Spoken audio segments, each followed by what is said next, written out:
नमस्कार, मी संकेत आणि आपण पाहत आहात मुंबई आउटलुक। आज दिनांक 7 एप्रिल 2025 पाहूया टॉप 10 घडामोडी। दीनानाथ मंगेशकर रुग्णालयाने उपचार देण्यास टाळाटाळ केली। रुग्णालयाने स्वतःला वाचवण्यासाठी जो अहवाल सादर केला आहे त्यात त्यांनी रुग्णाच्या गोपनीय गोष्टी जाहीर केल्या ते अत्यंत चुकीचे आहे।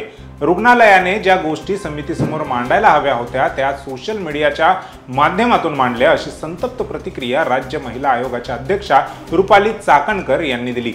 आज या संदर्भात त्यांनी पत्रकार परिषद घेऊन ही माहिती दिली। पुण्यातील दीनानाथ मंगेशकर रुग्णालयामध्ये पैशांमुळे योग्य वेळेत उपचार न मिळाल्याने गर्भवती महिलेच्या मृत्यू प्रकरणी पुण्यातून संताप व्यक्त केला जात आहे। त्यानंतर आता महिला आयोगाने या संपूर्ण प्रकरणाची दखल घेतली आहे। पुढे बोलताना चाकणकर म्हणाल्या की मंगेशकर रुग्णालयाने धर्मादायाची नियमावली पाळली नाही, हे शासनाच्या अहवालातून स्पष्ट झाले आहे। रुग्णास योग्य उपचार मिळाले नाहीत। 5.5 तास गर्भवती महिला रुग्ण मंगेशकर रुग्णालयात होती। त्यांच्यावर उपचार झाले असते तर त्या वाचल्या असत्या। त्यांच्या मृत्यूला रुग्णालयाच जबाबदार आहे असा अहवाल राज्य शासनाच्या समितीने दिला आहे। आता इतर 2 अहवाल उद्या येतील, त्यानंतर रुग्णालयावर कारवाईचा निर्णय घेण्यात येईल।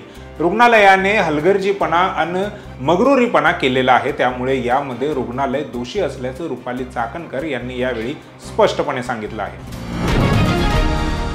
भारतीय जनता पक्षाचे नेते किरीट सोमय्या यांना एक धमकी मिळाली आहे। फेसबुक पोस्टवरून किरीट सोमय्या यांना ही धमकी देण्यात आल्याची माहिती मिळते। युसुफ अन्सारी नावाच्या व्यक्तीने फेसबुक पोस्ट करत किरीट सोमय्या यांना धमकी दिल्याची माहिती मिळते।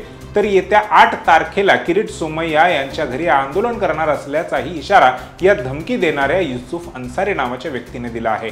दरम्यान किरीट सोमय्या यांनी पवईमध्ये मशिदीवरील अनधिकृत भोंग्यावरून आंदोलन केले होते। यानंतर किरीट सोमय्या यांनी या धमकीवर भाष्य करताना म्हटले की मुंबईसारख्या शहरात 4000 अनधिकृत भोंगे आहेत। त्या विरोधात मुख्यमंत्री देवेंद्र फडणवीस यांनी देखील घोषणा केली आणि सांगितले की अनधिकृत भोंगे चालणार नाहीत। असे असताना मला कोणीतरी फेसबुक पोस्टवरून धमकी देतो, मी अशा फालतू गुंडांना घाबरत नाही, असे किरीट सोमय्या म्हणाले। पैसे नसतील तर खासगी रुग्णालयात कशी वागणूक मिळते ते पुण्यातील दीनानाथ मंगेशकर रुग्णालयाच्या रूपाने समोर आले आहे। तनिषा सुशांत भिसे या गर्भवती महिलेला उपचाराची गरज होती, त्यावेळी फक्त पैशांच्या मुद्द्यावरून उपचार नाकारण्यात आले, त्यामुळे त्या महिलेचा मृत्यू झाला। आज राज्य महिला आयोगाच्या अध्यक्ष रुपाली चाकणकर यांनी भिसे कुटुंबाची भेट घेतली, त्यानंतर त्यांनी पत्रकार परिषद घेऊन अनेक गोष्टी समोर आणल्या आहेत।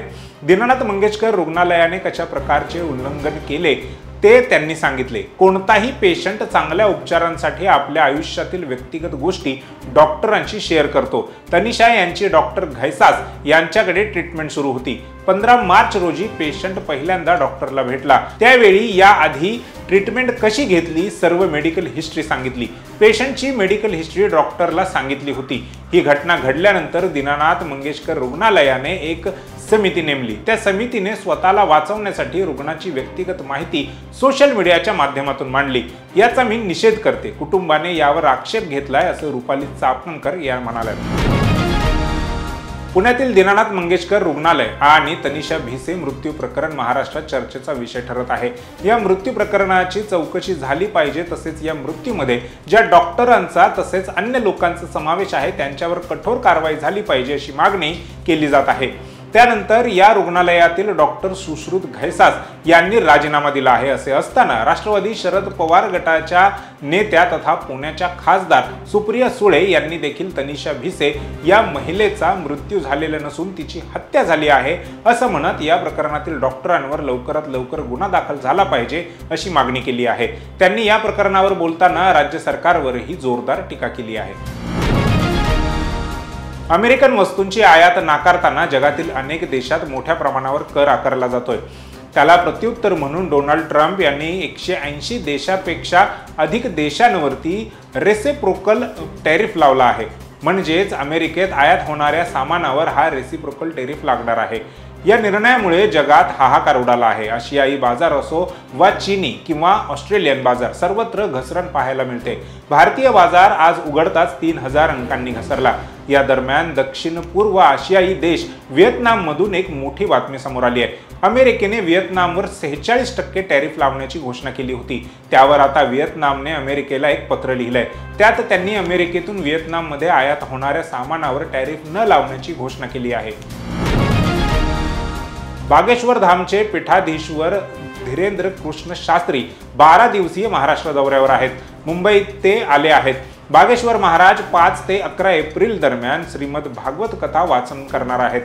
पहिल्या दिवशी श्रीमद भागवत कथा संपल्यानंतर बागेश्वर महाराज इंडियन कॉर्पोरेशन गोदामाच्या निवासात काही वेळ थांबले। तिथे सेवादार आणि सुरक्षेसाठी तैनात असलेल्या महाराष्ट्र पोलिसांसोबत ते एक मॅच खेळले। सर्व सेवादार आणि बागेश्वर महाराजांच्या वाय सुरक्षेसाठी तैनात सुरक्षा रक्षक या मॅच मध्ये सहभागी झाले। एका टीम मध्ये महाराष्ट्र पोलीस आणि निवासी सेवादार होते। दुसऱ्यामध्ये मध्य प्रदेश टीम कडून बागेश्वर महाराज स्वतः सुरक्षा रक्षक आणि सेवादार होते।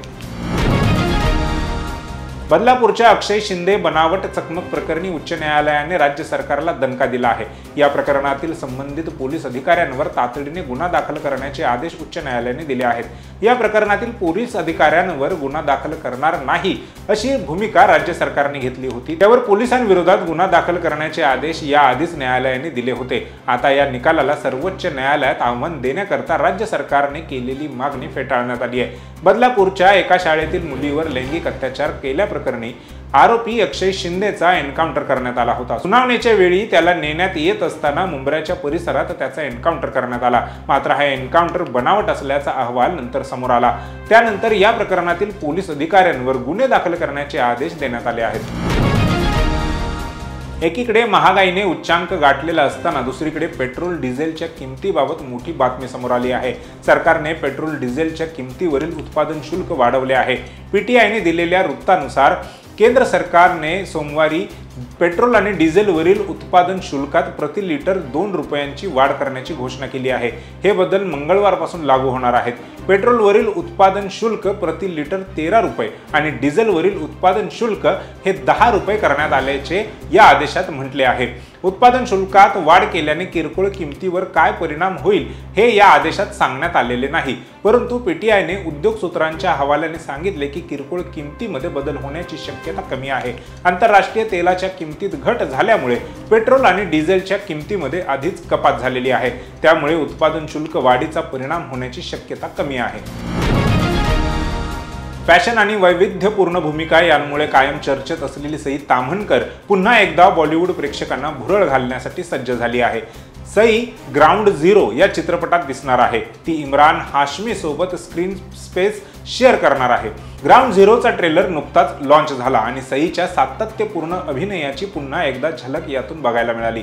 सई ग्राउंड झिरो मध्ये बीएसएफ जवान नरेंद्र दुबे यांच्या पत्नीची भूमिका साकारणार आहे। ही फक्त एका बायकोची भूमिका असली तरी जवानाच्या बायकोचा त्याला असलेला खंबीर पाठिंबा यातून बघायला मिळणार आहे। सईने बॉलिवूडमध्ये आजवर अनेक सशक्त भूमिका साकारल्या आणि त्या तितक्याच ताकदीने साकारल्या आहेत। आयपीएलच्या 18व्या मोसमातील 20व्या सामन्यात मुंबई इंडियन्स विरुद्ध रॉयल चॅलेंजर्स बेंगळुरू आमने सामने असणार आहेत। हार्दिक पांड्या मुंबईचं नेतृत्व करणार आहे तर रजत पाटीदार याच्या खांद्यावर आरसीबीच्या कर्णधार पदाची धुरा आहे।